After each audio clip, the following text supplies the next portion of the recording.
Hello and welcome everybody to a bit of an experiment. So we were so fascinated with the episode we had earlier with Lyra and her talk on how coaching can rewire our client's brain that we just wanted to hang out a little bit more and chat about it and see what's important to us about it and what kind of what we make of it. Um, and also because the episode earlier was earlier. It was a lot earlier than our usual time slot is. This is our regular time slot, so we didn't just leave you hanging and not give you anything if you are loyal enough to look for Erickson Live and see what's going on today. So hello, welcome, welcome. Thank you for that. Um, and in case that you missed it, in case you haven't had a chance to watch the replay or check it out live, because it was 6 a.m. for some of you out there, we wanted to play you a couple of the highlights and talk about it and see why we think that is really, really relevant.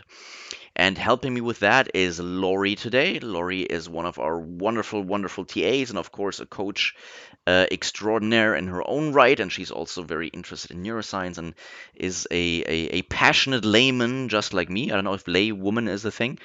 I don't know if you can gender that properly. um, so, Laurie, welcome. Thank you for helping me out here.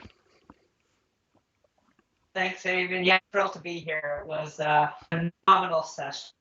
I love Lyra's energy to begin with, and it was like I was feeling it too as she went on with the instructions. So it's great to be here. Yeah, yeah. Lyra led us through a couple of practical exercises that are really low threshold, really easy to do, really easy to kind of feel the power of the brain and what coaching can do, how coaching can harness that. All right. So, Laurie, I asked you around before we went live. I asked you what were some of the standout moments for you, right? And you said just one of the most important ones were some of the myths that Lyra dispelled.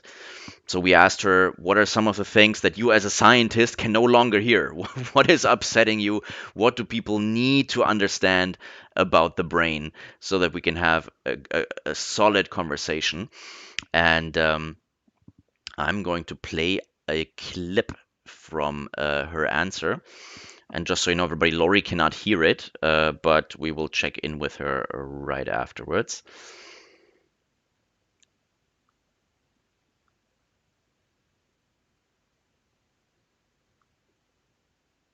Four myths about the brain that common people, I mean, like those who are not scientists, actually believe in, right? But it is not actually true. The first is like the dualism, the separations between the brain and the heart. You know, like you think with your brain and you feel with your heart, right? That's very common. I also believe that previously There's lots of prior songs to about it. Yeah. yes, yes, yes. It's very easy to digest that kind of terms, right? But actually, we think, we feel, we even decide, and we regulate our actions and behavior through our brain. So our brain is actually the organ that orchestrates all of that. So there is a circuit that specifically relates with certain emotions, for example. So of course we feel that emotions inside our heart, here in this part, right? But it is because there's a certain nerves from the brain that relates with the hearts or your guts. There's certain nerves that relates with your guts. So you sense you feel the sensations, the body sensation there, but it's actually regulated by our brain. For example, like that, something like that. Okay. So it's the same with passions. It's the same with motivations. You know,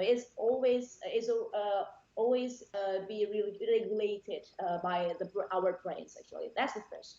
Mm. And then the second is, And you before we know, move on, okay, so Laurie, I just played until the part where Lyra had described the first one, and described that it's not true that we only feel with the body because there's a corresponding area of there's a corresponding nerve of the brain that is kind of plugged into that um, processes all this emotion and to a certain part even generates it, right? So there are emotions, or a lot of the emotions are taking place or being registered in the brain. Now, why is that important for you? Well, why is this dualism between, okay, rationality up here and emotionality down here? Why is that something that is important to dispel? Well, I think it's key, absolutely key, because I think in my growing up, it was like it was all about everything's in the brain. You can figure it out if you just use your. And actually, I remember, if I can just share a quick story, I'm from an HR background, and I remember going to school and learning about human resource development, and the instructor saying, and I remember it on such a visceral level. She said, "You can't you got to discount that. There's no such thing as gut instinct." Hmm. And I remember feeling that, but then going, okay, teacher says, and went forward in my career believing that. And now and I guess on some level, there's this instinctual thing that that's not right. And this is what science is now proving.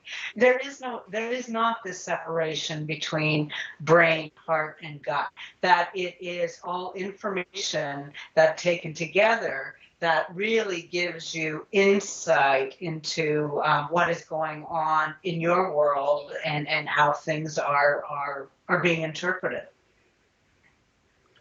Yeah, so it can help us trust our intuition more, I take it, because our intuition isn't just this um, lower level function that's almost animalistic or something like that, but it is actually part of what our brain is telling us. And yeah, we are very holistic beings, right? So in a way, if we're not separated in two, that means we're whole, right? So Right. that's what I'm taking And away. and and Lyra, and Lyra had talked about, I don't know if this was in the clip, but we think, then we feel it, then we decide. So that feeling is our first signal.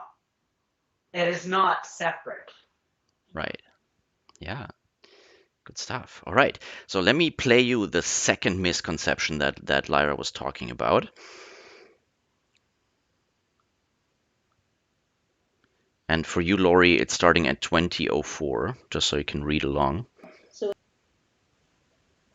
Thank you. yeah, for example, like sometimes we learn from this pop science and to judge people, to stereotype people like left brainer and the right brainer, right? But well, the right brainer people are more creative but emotional, and the left brainer people are more logic but they don't kind of rigid, something like that, right? So it is true. It is true from the brain split cases. So when people have this, you know that there's a part of the brain called corpus callosum that connect between our left and right brain. When there is some kind of injuries or malfunctions in that part, and then our left and right brain cannot communicate, in a good way. And then it is also true that our right brain have that some kind of specific functions, and our left brain has specific functions, but there is no such like a dominantly left or dominantly right brain. There is no such things. When when we experience emotions, it um, it is actually the it relates, or it relates with the work of the either left and brain functions, depends on what emotions that you are experiencing, actually. For example, like that. Okay, if you create something and become creative, both the creative people and non-creative people, so for they use both sides of the brain. So even for the creative people, for example, from one of the research, um, so like men and women actually use different part of the brain in terms of creative thinking, Huh. but both left and right brain. The women more into the men more into the frontal part, but the women more into the upper part of the brain. So, but both left and right. For example, like Yeah, so we're using both parts of our brain, especially when we're creative. There's no such thing as, okay, everything that creates that's creative happens in the right part of the brain, and everything where we're analyzing and we're drawing with a ruler, that's in the left part of the brain. Um, so again, holistic beings. Laurie, what makes this important to you? On so many levels. First of all, it's on an individual level that we don't box ourselves in, to use the exact term Lyra used, that I'm a creative or I'm more intellectual or factual, that one and the same, that all those things, if you're a scientist, you are creative. If you are a artist, you are analytical because there's options. That's on one level. The other level is how we do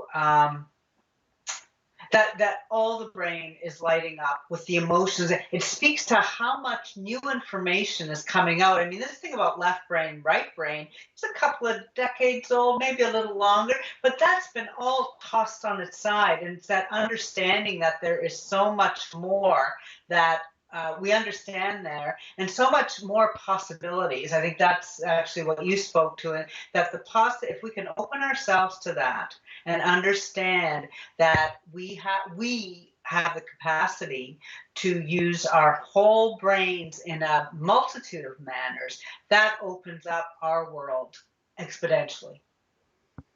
Yeah. Yeah, and it takes some excuses away, from us. Well, that's just not me. I'm not a creative, right? Like, that's on the identity level, and it's just like boom, like forever. There's no, oh well, I can't even learn it because that's not me. um, so it, yeah, and what that brings me to is Lyra's example of the dealing with Asperger's and coaching people who have Asperger's, right? And this is also one of the ones that you mentioned. And of course, not saying like don't misconstrue like the people with Asperger's looking for excuse on something or something. But what I'm getting at is that through coaching we can help people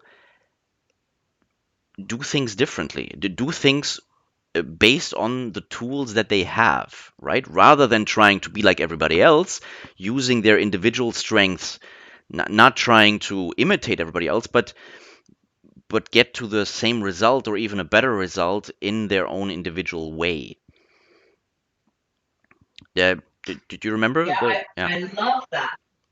And then also in keeping with that, that rather than saying labeling somebody as having a condition, but saying, well, how can we use it? Just as what you're saying there now, instead of before boxing them into what that idea was, and creating limitations before you're opening up to what else is possible in a different way. And also just to speak to, that's why coaching is so powerful, because it is all about that shift of perspective and opening and possibilities. Yeah, and I love the idea. I mean, obviously, and it's so obvious, right? But it's a really nice example of one of our extraordinary values is the client is okay. And very quickly or very often we say, well, yeah, they're okay. Well, if they're completely mentally healthy, right? Or if they have no special conditions with special needs or something like that. Because if that happens, then of course coaching can't work. And what Lyra is telling us that no, that's not true. We have to judge every single human being on their individual merits with their specific challenges and etc. Um, and so we can't just say just because somebody has special needs, the coaching doesn't work. In a lot of cases, coaching can actually be quite powerful in order for them to become um, the high functioning despite any special needs that they might have. It really speaks to that question of people: are there truly people who are uncoachable or not? That's a whole other discussion, but yeah, that's a part of that. And yet, when we as coaches stay open to possibilities, it's a different process. Yeah. Okay, so I finally found the part that I wanted to play. So let me, and it's at 47:06.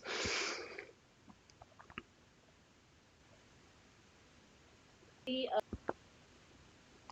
a bit tricky to get With right here. the Yeah. autistic people, I haven't I have for autistic or ADHD. Currently, I'm coaching an ADHD persons, but autistic I haven't make some observations or case study or research. But for Asperger, for even for ADHD, coaching has actually helped them a lot. For example, one of the case with this executive, she is like I'm grooming the client to become the next CEO of the company. Is for those who are in the spectrum, they have it is not easy for them to empathize with other people. It is just not their capacity. It is not because it doesn't. It is not because they don't want to. The physiology, physiology, their brain functions doesn't. They just don't have the capacity to do that. But so if we coach them to feel other people, it will not be effective. Right. Because many of them are still have to be coached to connect with their own feeling. So it's a wrong way to do what like people who are not in the spectrum can do it naturally. Yeah, so she was just saying, and I'll play more in just in a second, but she was just saying if you want to teach somebody with or coach somebody with Asperger's to feel what other people are feeling, you're barking up the wrong tree. It's not going to happen, right? Because their physiology is not set up for it. Um, so, and if we did, I think it would go against this principle we were just talking about of people are okay. If we tried to coach them, it'd be like trying to coach them to fly, right? It's just not what that's not going to happen, and it doesn't need to happen because we're not so concerned with the way to get to a certain goal or to have them be normal or something, but to function in society and to lead a happy life, basically, right? And there's other ways of getting there. Yeah. And it's really interesting.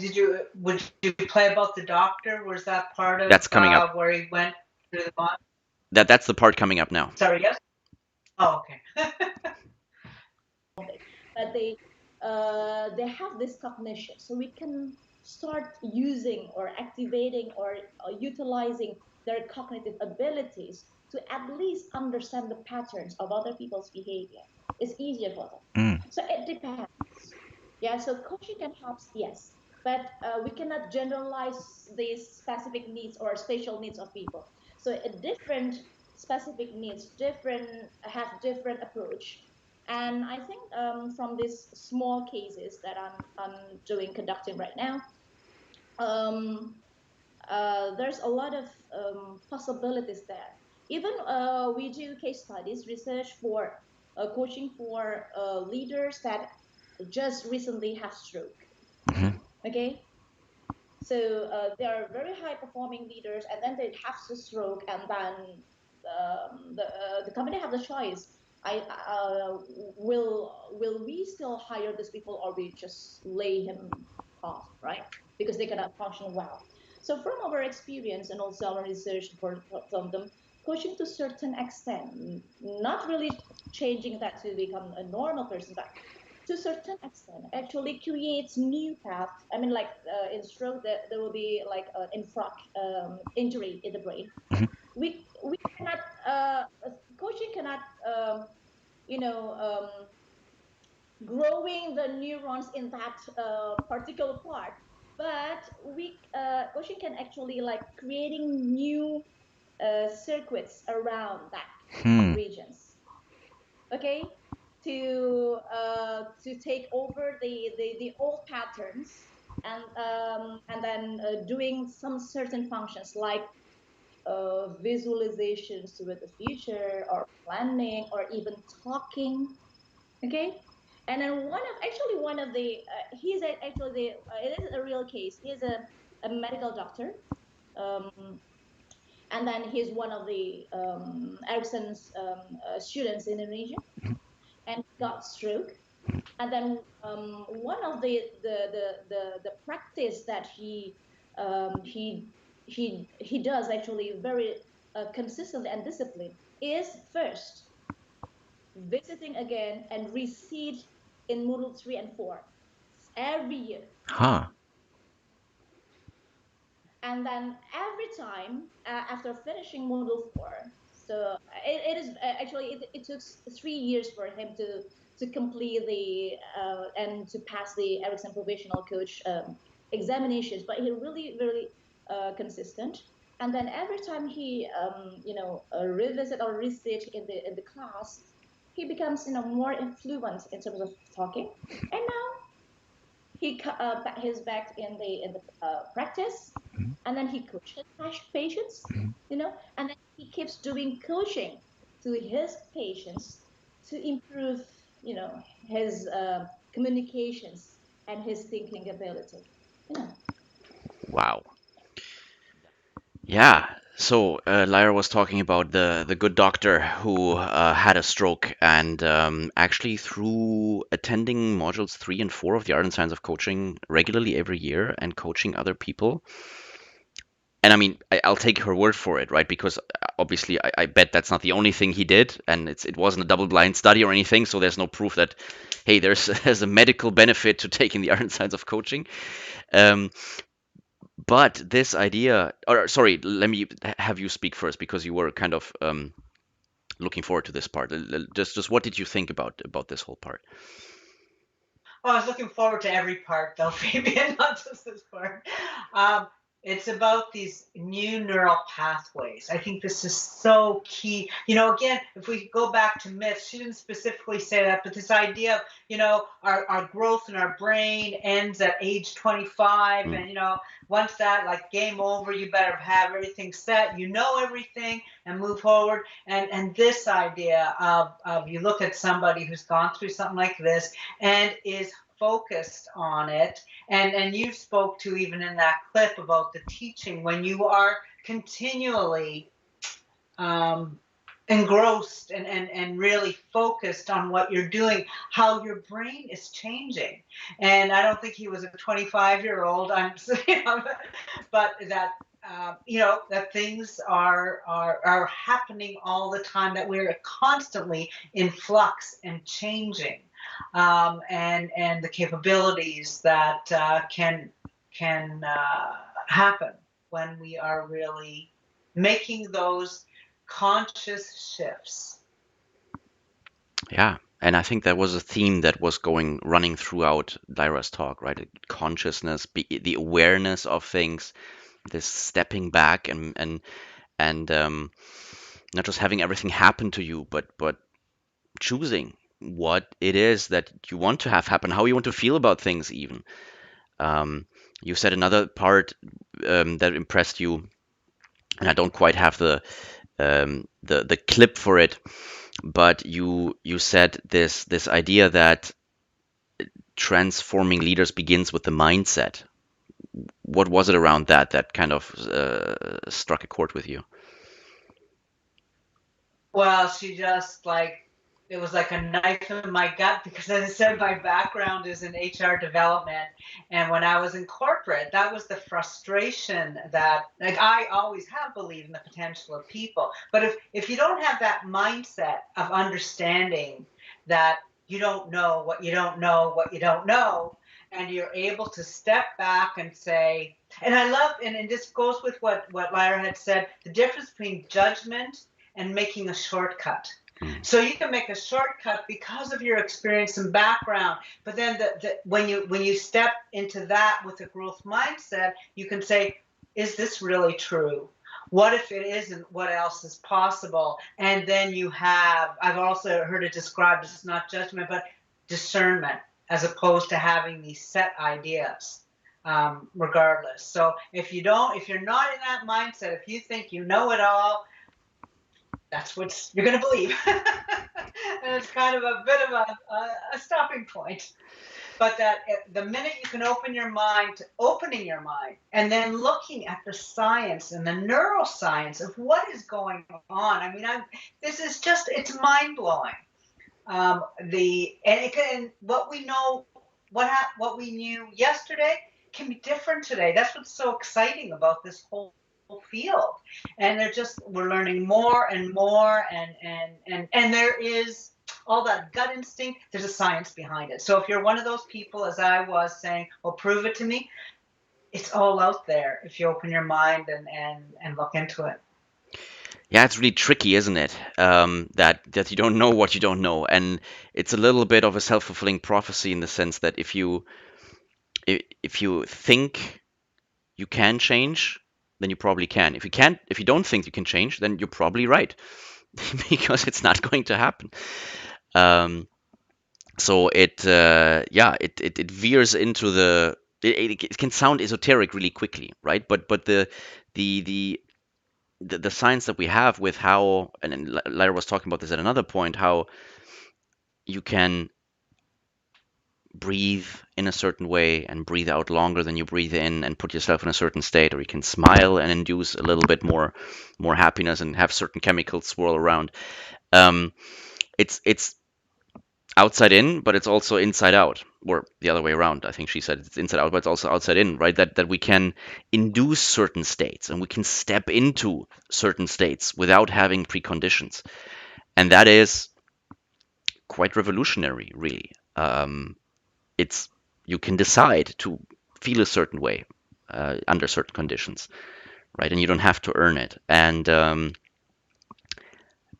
yeah, it gives us so much ownership, which is scary in a way, right? Because it's like, wow, I'm responsible for how I feel. What am I supposed to do with that? Um, yeah, I don't know. What do you think about that? Well, yeah, I guess we can, again, the choices. Do you want to see it as scary, or do you want to see it as potential? And a couple of things. When you talked about the esoteric, absolutely, it kind of gets into that. But this is what the what is so great about neuroscience. Take it from the scientific reason, and as I was saying, when you can breathe into it, experience it, allow yourself the to play and see how it works for you. Because once you have stepped into that world, this was one of my big ahas about going through my program with Erickson, is when we got into those exercises where they said, okay, stand up and move. And me, miss, everything's in my head and I'll Oh yeah, me figure it too. out, was I'm feeling it. It was mind blowing, absolutely mind blowing. And the science supports it so much.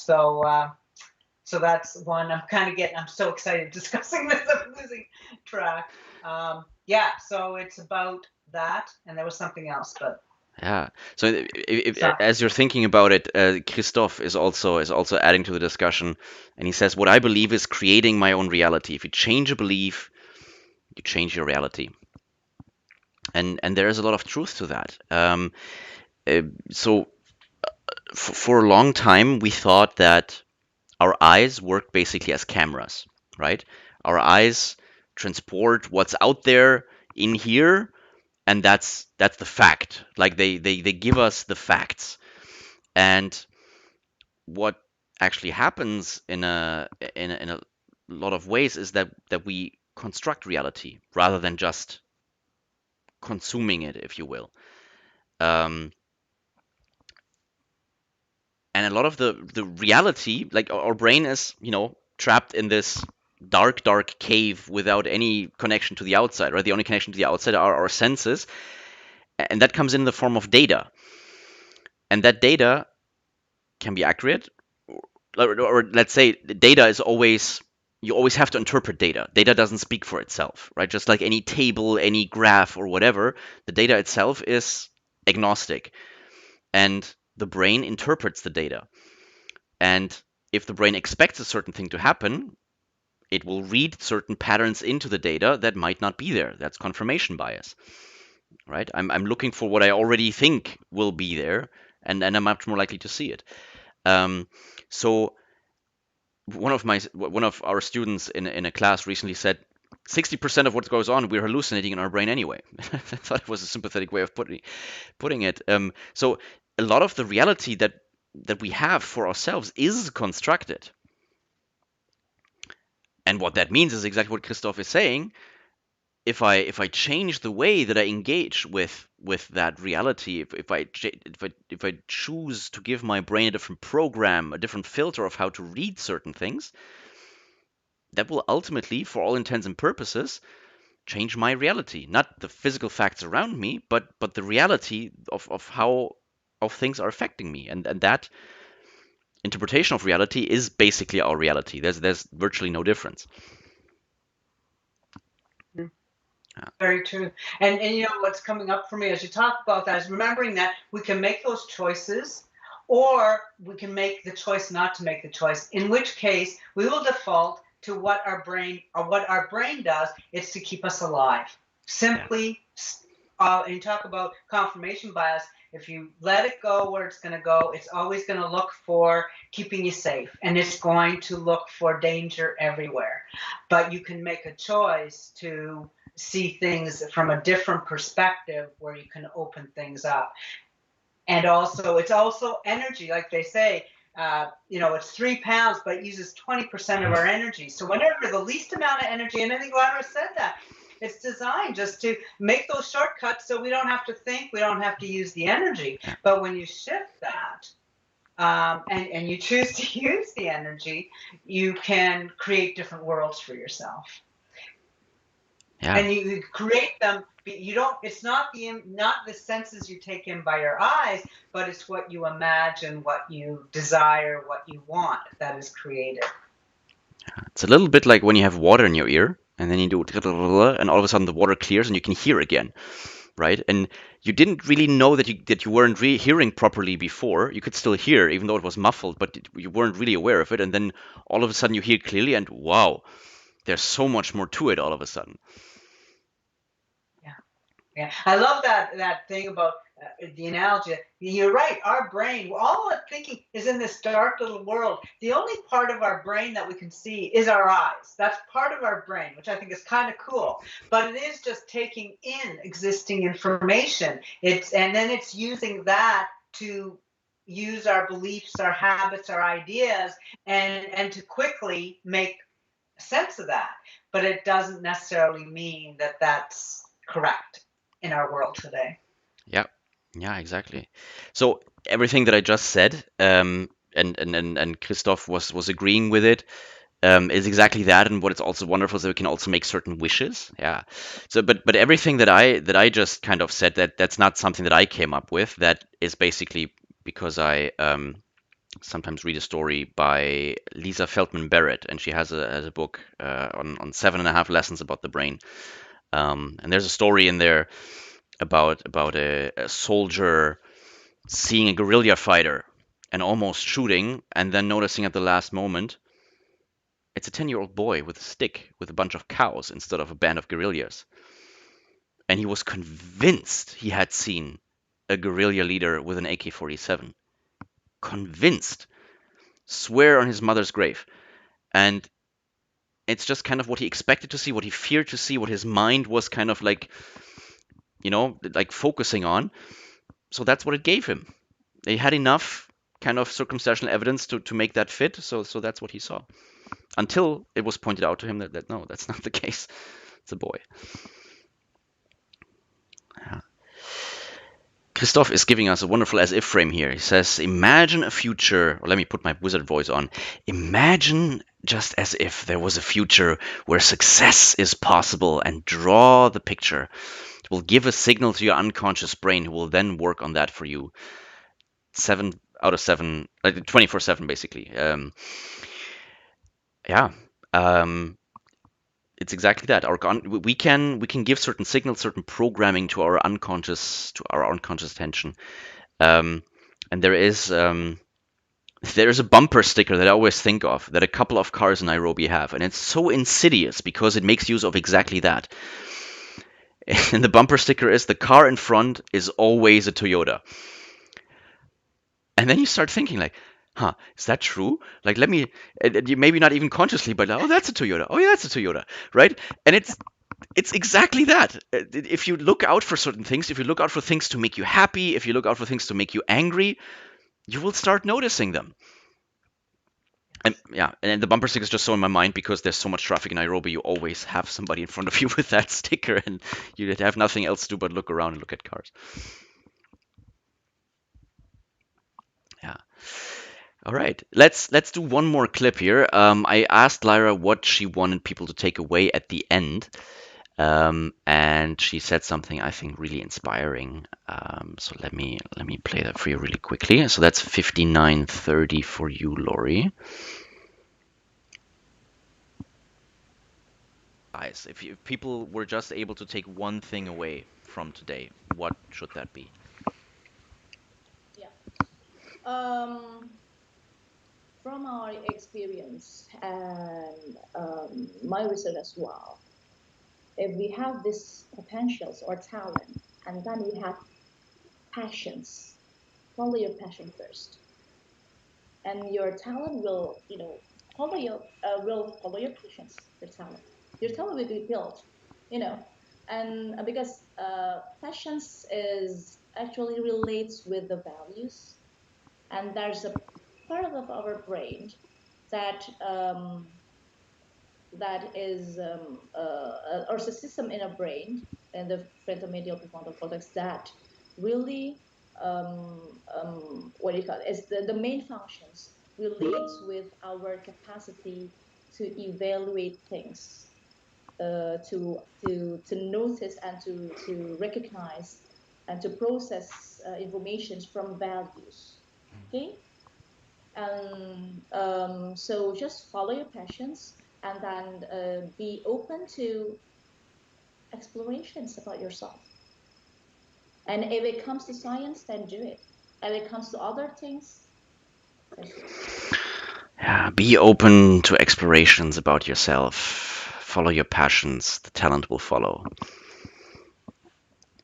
What do you think about that, Laurie? Yeah, I love this.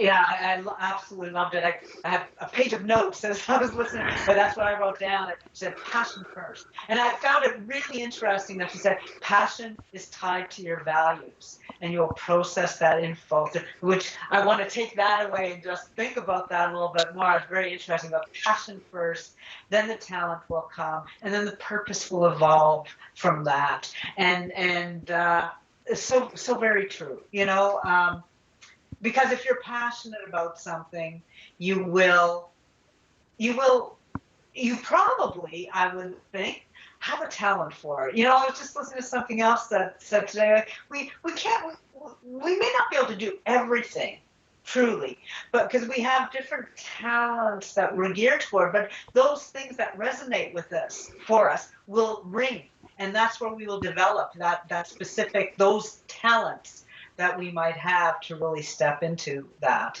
um, yeah, and about being open to exploration, I think, my concern is as we get older, we tend to you really start closing doors on ourselves, in ways saying, okay, I'm too beyond the I'm too old. We set ourselves up in this kind of life, and we keep in that direction. What I love about and we were taught that years ago. You pick a career, you stick to it, and good on you, you've succeeded. And that is not the way. And the world is changing, where you see people changing careers and looking at different things. And there's so much richness that comes from those experiences, and it really speaks to how unique we are. And yeah, it's key. Follow your passion. And if you don't know what your passion is, often heard this. If you don't know your passion, just follow your interests. Hmm. Just follow that. It will come. Yeah. All right. Let's close out with a story that Christoph put in the chat here, about reframing and about kind of putting things in perspective. So, a man carries a bag every day and complains that it's heavy and hard and it's difficult. And then one day a friend comes and asks him, say, did you maybe look in the bag to see what's in there? And the man who was carrying the bag all this time said, no, I've never actually looked in there. So the friend says, well, let's come, let's open it, let's have a look inside. And then they open the bag, and it turns out it's full of gold. And then the man that was complaining until now just takes off and runs with it, because apparently it's not that heavy anymore, and apparently he can carry it quite easily. So it really depends on, I guess, awareness, like we said, and kind of knowing what you didn't know before, to put things into perspective and to yeah, make you do things that you didn't think were possible before. Thank you for sharing that story, Christoph. So, I hope you enjoyed this little kind of extra time, overtime, after show, whatever you want to call it. Let us know if that's something you're interested in seeing more, maybe with a little bit more preparation so that I have the exact timestamps and don't have to scroll around so much, and set it up in a way that the guest can also hear and react what we're looking at. Um, but I feel it might be nice to yeah, to have this extra reflection time. So there is a quote by an American educator, whose name I always forget. It's unbelievable. It's such a common name, really. Oh, John Dewey, I think. John Dewey. We don't learn from experience. We learn from reflecting on that experience. Hmm.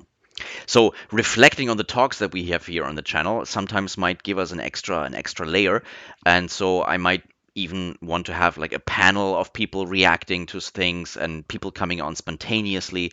So if you're interested in that, let me know, and put a comment down below, and let's see if we can make that a more regular fixture. Yeah, and Christoph says, thank you so much to all of you for sharing with so much passion and enthusiasm. Love that we're not trying to change our clients, but just help them become the better version of themselves. Amen to that. Absolutely. Laurie, what would you like people to take away from our chat today?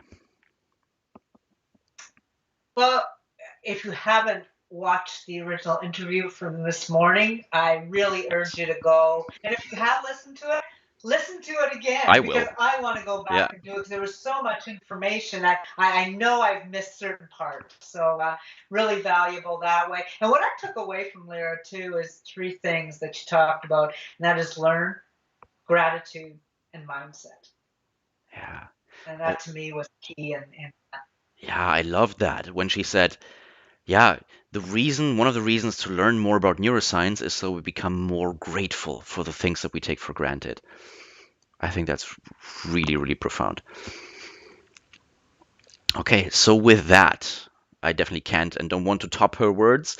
So with that, let's say goodnight, at least on this end of the world. And thank you so much for watching. Thank you, Laurie, for your time. And see you next time, everybody. Keep changing the world one conversation at a time.